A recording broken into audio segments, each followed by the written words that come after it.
Mula sa The Upper Room, kasama ni Jesus. Ang debosyon ngayong araw ng Sabado, 13 ng Setyembre, taong 2025. Mula po sa panulat ni Binibining Karen M. ng Maynila, Pilipinas.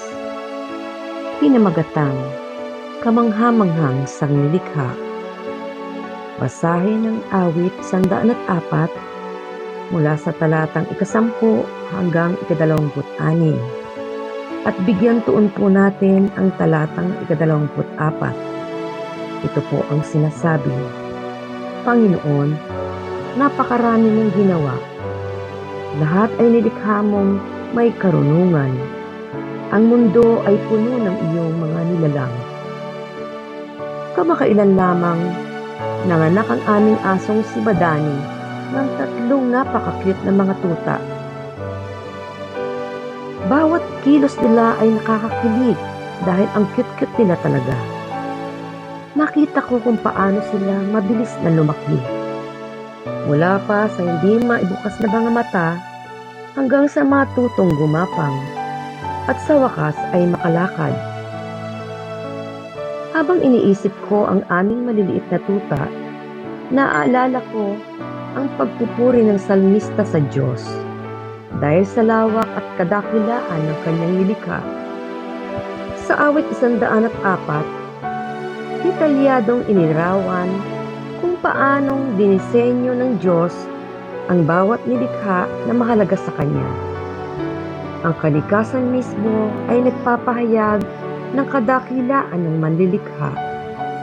Ang buong sanglilikha ay nagpupuri sa Diyos. Kapag pinagmamasdan ko ang aming mga tuta, hindi ko mapigilang matuwa at mahalin sila. Naniniwala ako na ganun din ang Diyos.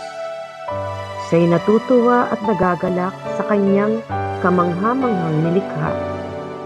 Iniingatan niya tayo, minamahal, at ibinibigay ang ating mga pangangailangan. Ang ipapanalangin natin ngayon, mga organisasyong tumutulong sa pagsagip ng mga hayop.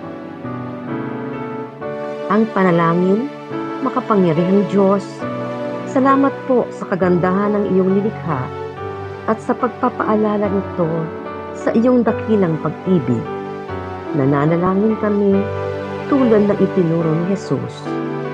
Ama namin na nasa langit, sambahin nawa ang iyong pangalan. Dumating nawa ang iyong kaharian. Matupad nawa ang iyong kalooban dito sa lupa, gaya ng sa langit. Bigyan mo kami ngayon ng aming kakanin sa araw-araw at patawarin mo kami sa aming mga sala, gaya ng pagpapatawad namin sa mga nagkakasala sa amin. At huwag mo kaming ipahintulot sa tukso, kundi iligtas mo kami sa masama.